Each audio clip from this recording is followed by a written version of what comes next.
All right, let's talk about the history of drafting a little bit.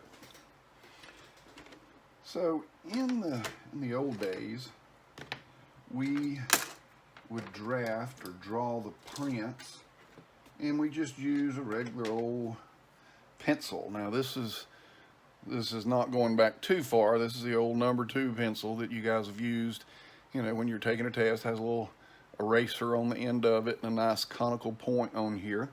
So in the old days, we would take sandpaper and we would roll our pencil as we went back and forth like that to sharpen the ends of it. Or we could use a knife to cut away some of the wood. And we had little handy dandy pocket sharpeners where we could sharpen the pencil. And then we graduated up to the electric pencil sharpener. Okay, so that was really nice. And you could get it in various colors.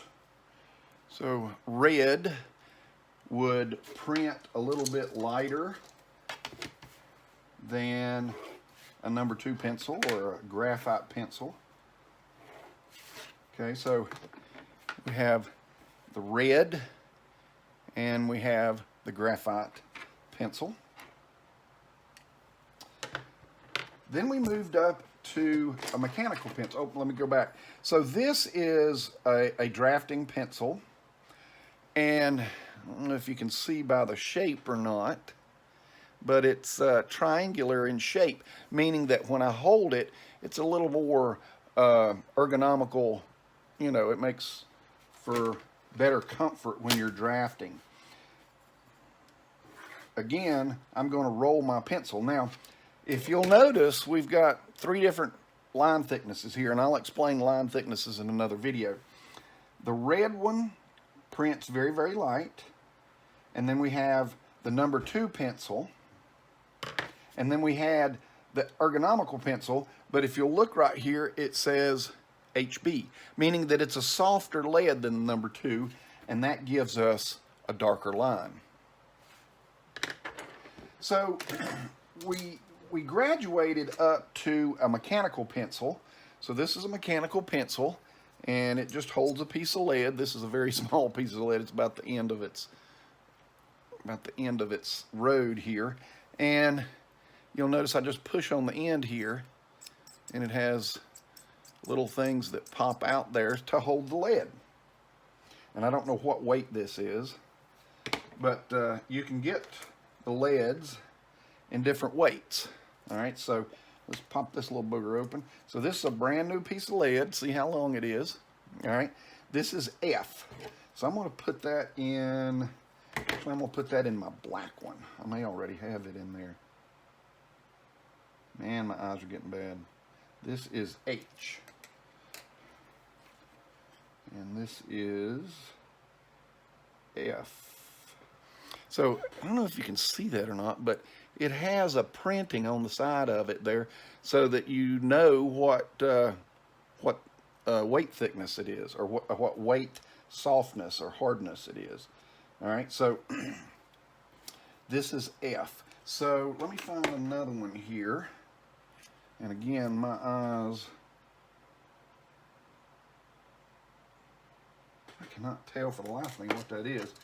Let me see what. I know I've got, let's see, I've got another one in here. So there you can see it's F. I'll put that there so I don't get messed up. And we have 2H. And we have H. And then we have 4H. Okay, so F is soft. H comes next, 2H, and 4H is the hardest. Okay, so let me put, let's see, I'm just going to take these out because I don't know, I can't see what they are without my magnifying glass. So this is 2H. We'll put it in the blue one. And I'm just going to write this down. Blue 2H, that way I can keep up with it. Black is F, and then I need a 4H. Here's 4H.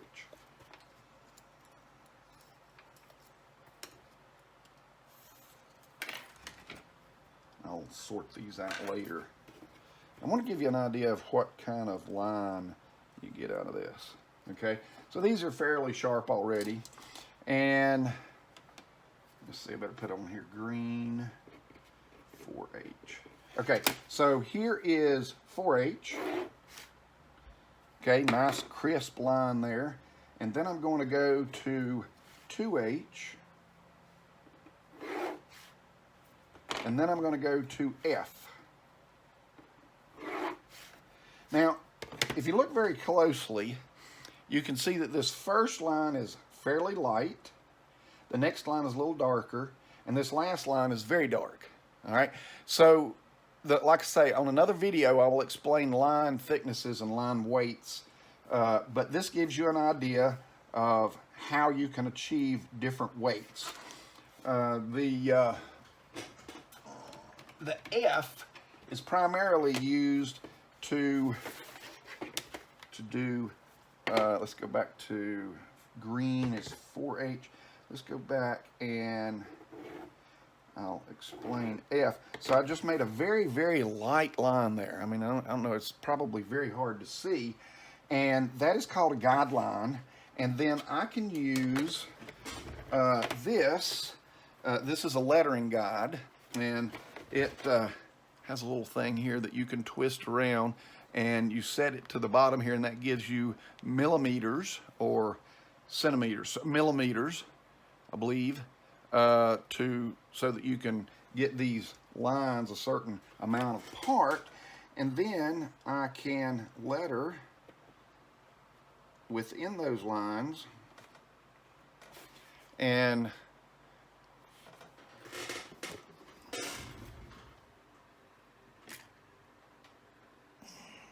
you can kind of see that right there.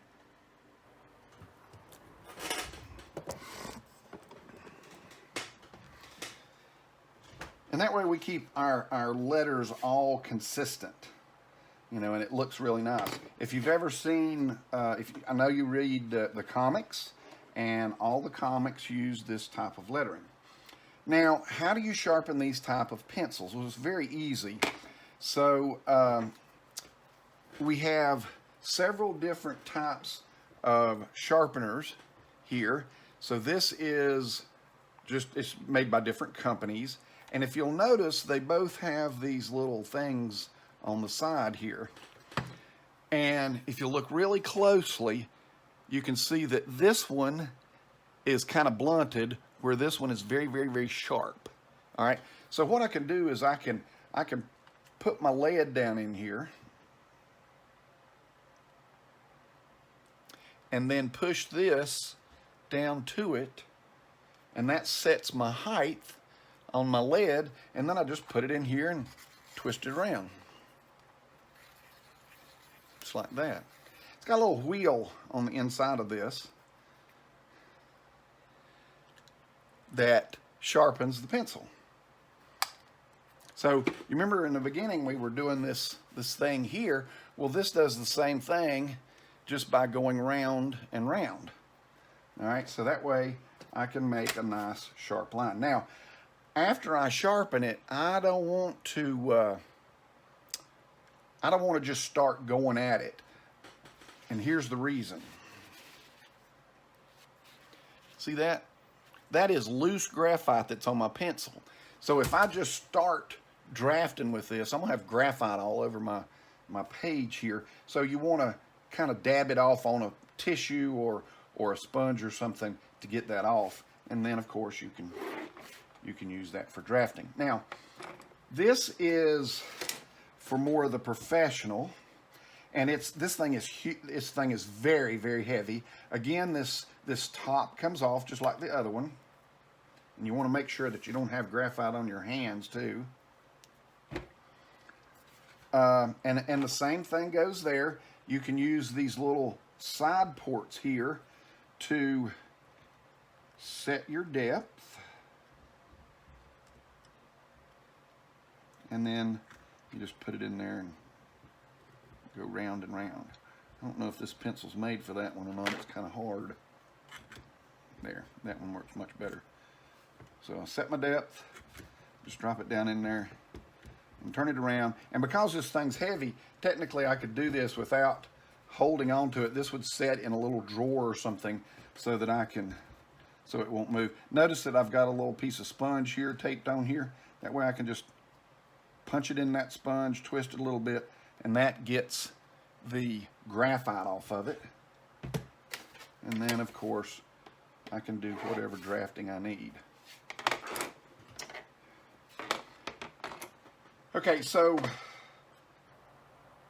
let me go back to one other thing. So this is a micro pencil, and it has a very, very, very small piece of lead in it.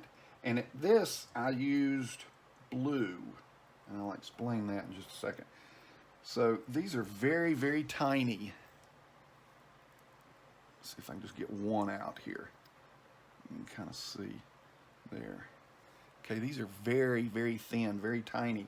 And the reason that, you know, the benefit to this is that I don't have to worry about sharpening.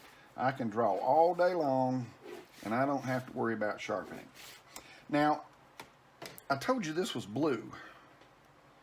All right. And blue ink does not print on a blueprint. So when I was making this very, very light line, these guidelines before with the 4H, I can now make them with the blue, and I can make them much darker so that I can see them to do my lettering. Whoop. And I would use a straight edge to hold this in place, such as a T-square or pillar bar or a drafting machine, and I'll explain that later. But that way I can see this a little bit better, and but yet it doesn't print. Okay, so blue does not print. And that's the micro pencil. Now, a lot of people use the micro pencils for everything. I can't do that because I'm just I have heavy pressure. So when I'm writing with this, then I break this lead all the time. So I tend not to do my drafting with this type of pencil. So you can also do ink. All right, so this is a fairly new type of ink pen, and let's see if it even works. Yes, it does. All right. And like I say, this is a fairly new ink pen. The old ink pens, let me show you that right quick. The old type ink pens used one of these little things. And you would load it with ink, and this is adjustable so that you can get a different thickness out of it. And it would hold the ink in there through just surface pressure. And then when you go to do your circle or whatever, then it would put the ink down on the paper for you. And I'll talk about these a little bit more here in just a second. But that was inking. Now, to ink, you see this triangle. It's just a plain old square triangle. Let me show you this other triangle. And you have to forgive me. I don't do a whole lot of drafting, so my triangles get used at the shed more than anything. But I want you to look really closely. See that edge right there? It actually is stepped up just a little bit. Let me draw that where you can see what I'm talking about.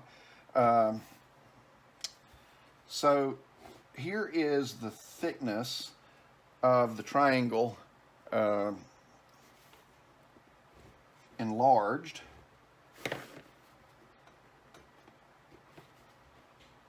And this is what the edge of the triangle looks like.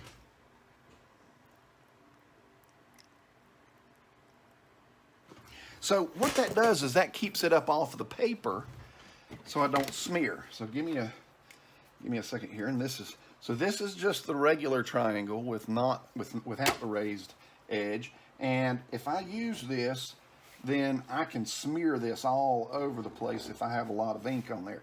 This one's about dead, unfortunately, and I can't really show you that smear, but it will smear the piss out of it. And sometimes when you're doing this, because it's real close to the edge, it will run. It will actually get sucked up underneath this thing and run like crazy.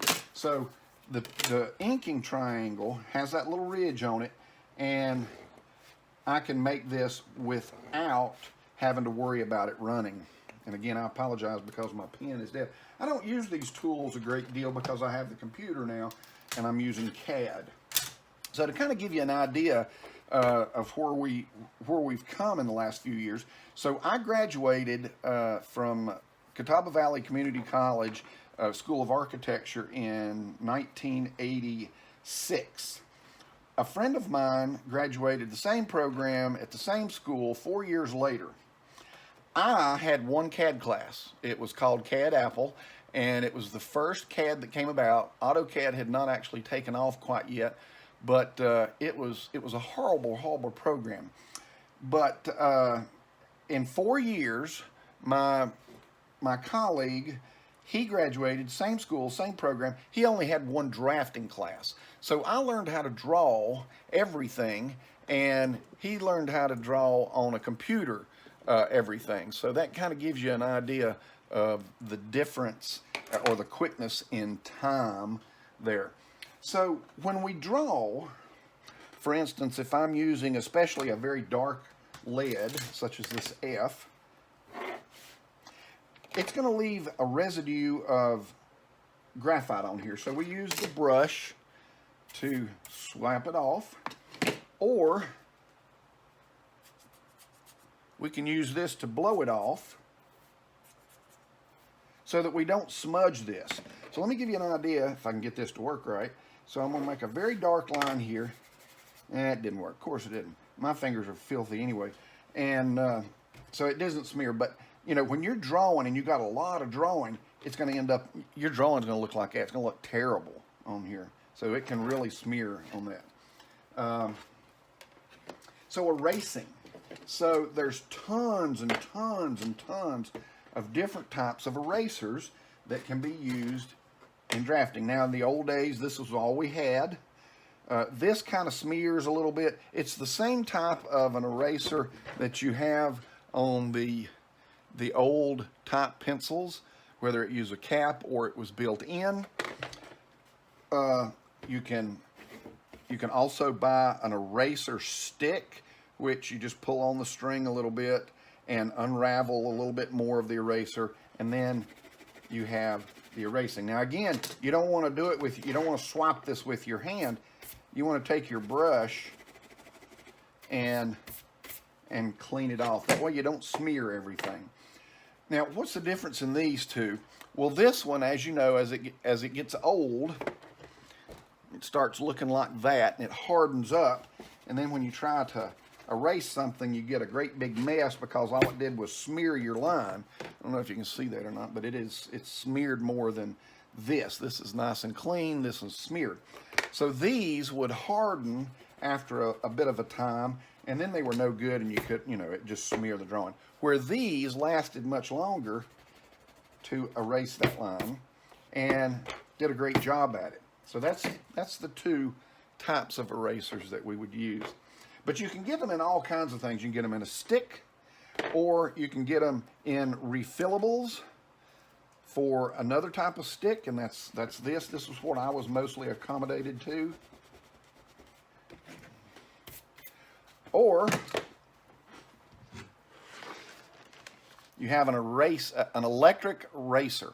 What happens is, and this thing has froze up over the years. I put it on the wall as a decoration right now. But what happens is this thing spins very fast around and around when you push this button here. Excuse me. And then I can erase, you know, very delicately. But then I can also use an erasing shield. This is an erasing shield. So what that means is, let's say for instance, I screwed up on one of my letters here. I can take my eraser shield and I can put it in here, and I protect the rest of my lines on here, and then that way I can erase only the one letter without erasing everything else. So that's pretty cool. The erasing shield. Excuse me, golly. All right, so let's keep moving forward. Done with pencils. Done with erasers. Done with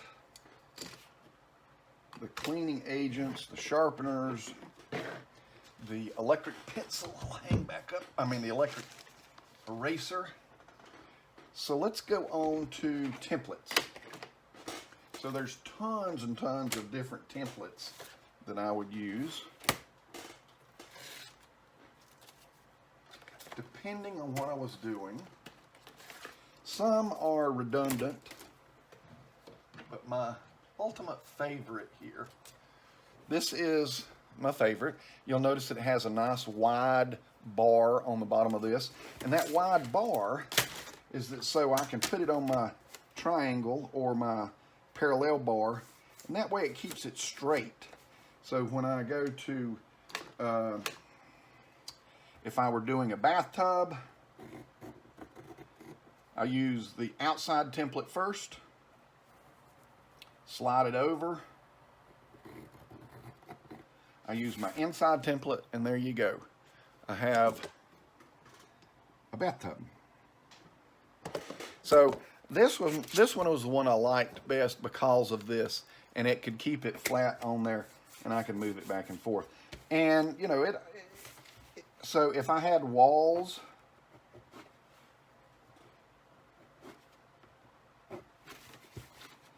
and I'm doing this freehand-ish kinda, then I could use my door template to do my swing. So now that I have my door with a swing, and it had all kinds of different little things on here, tile spacings. Now you didn't go down through here and go blah, blah, blah, blah, blah. You use this to go in between each one of them. Let me do this left-handed so you can see. Let's change it over to another one.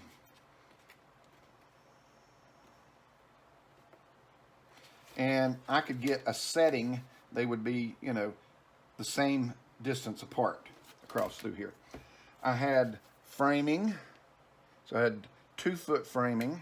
I'm sorry, I had 16-inch framing and 12-inch framing, so I could draw my joists out. I should have had the camera put up on the other side where you can watch what I'm doing there a little bit better. So there's the ends of my joists. And it's just got a whole bunch of other little things on here, arrowheads. All right, so when we did an arrowhead, let me just move this around over here where you can see a little bit better.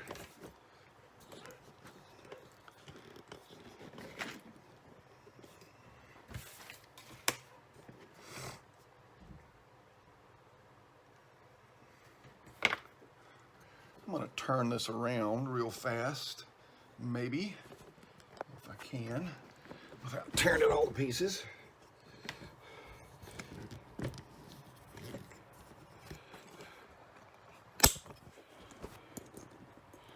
I'll cut this out.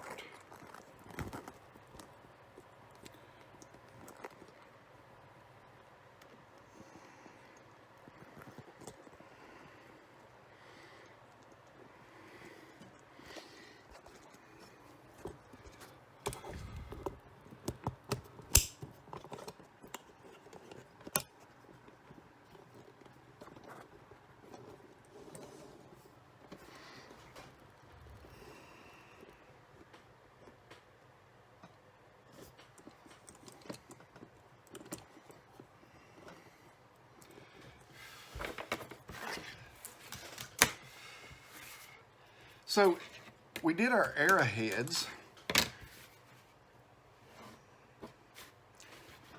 Most of the time we did them by hand. And they would be semi-consistent. But with the little handy dandy triangle here, we could make all of our all of our arrowheads the same. Like so. Of course, this takes more time using the guide than it does by hand, and a lot of times I just went by hand and done it that way.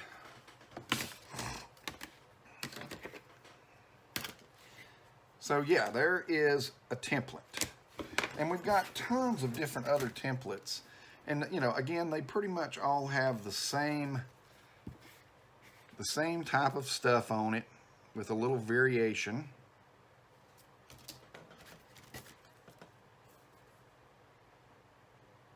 Depending on the company. Lastly, this is one of my older ones. And we had circle templates, we had oval templates, and we had square templates, and on and on and on. And then we had specialty templates such as this for doing landscaping. So we could throw this down and roll our pencil around through here, put an X in the middle of it, and that is a tree.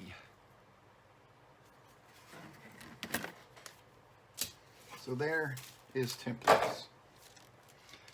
Now, what if we didn't have a circle template, or we had circles that we needed to do a little bigger or various sizes?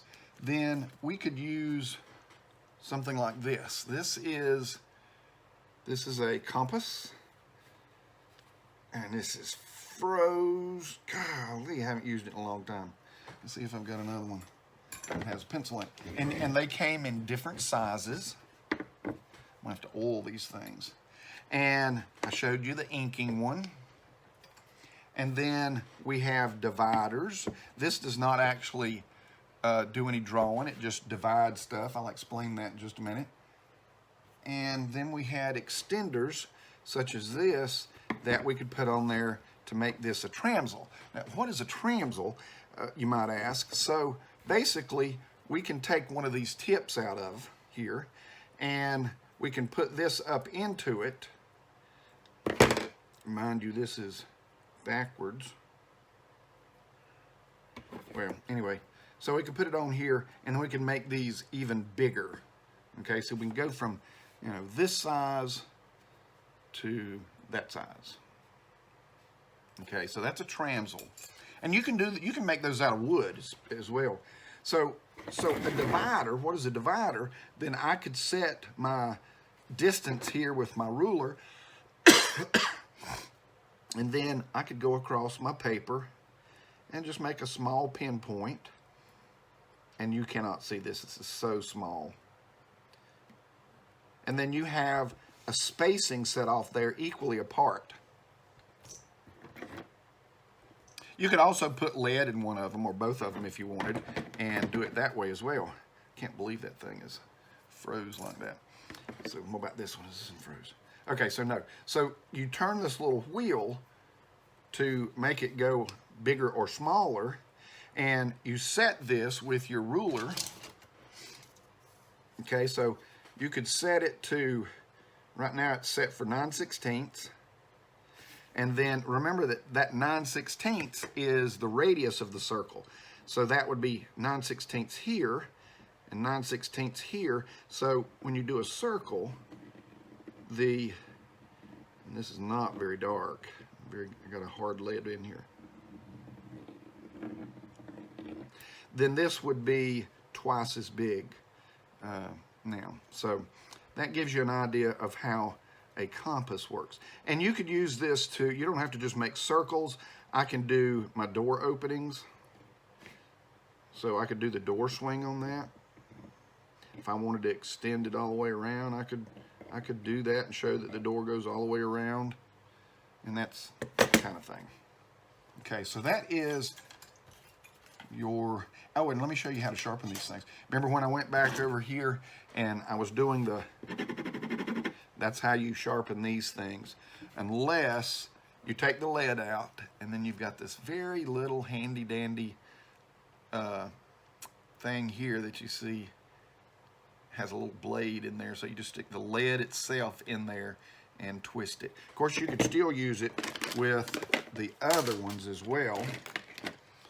You know, I can stick this down in there and then just twist it, and it will refine my point on that.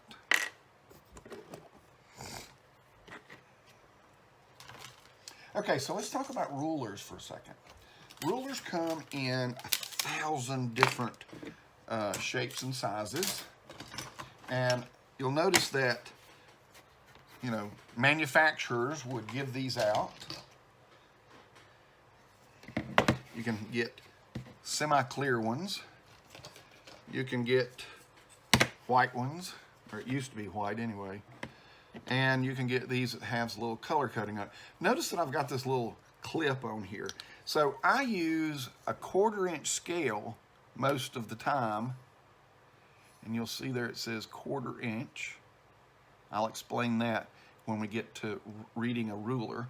But this helps me understand where the thing is. So if I'm working with this one here, I'm constantly flipping that thing, trying to find out where the 1/4 is.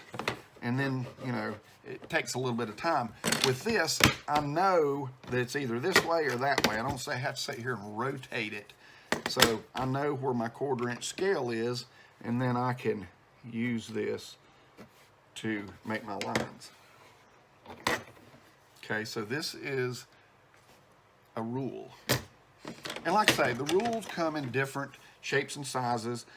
This was given to, you know, they're given out by the manufacturer of Anderson windows, and you'll notice that it only has 4 scales on it, where this one has 2, 4, 6, 6 scales, actually 12 scales, no, actually 11 scales. Like I say, I'll explain that one a little bit later in another video.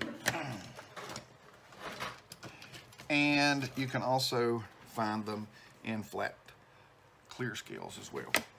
So there's all the different scales that you have. Now in today's world,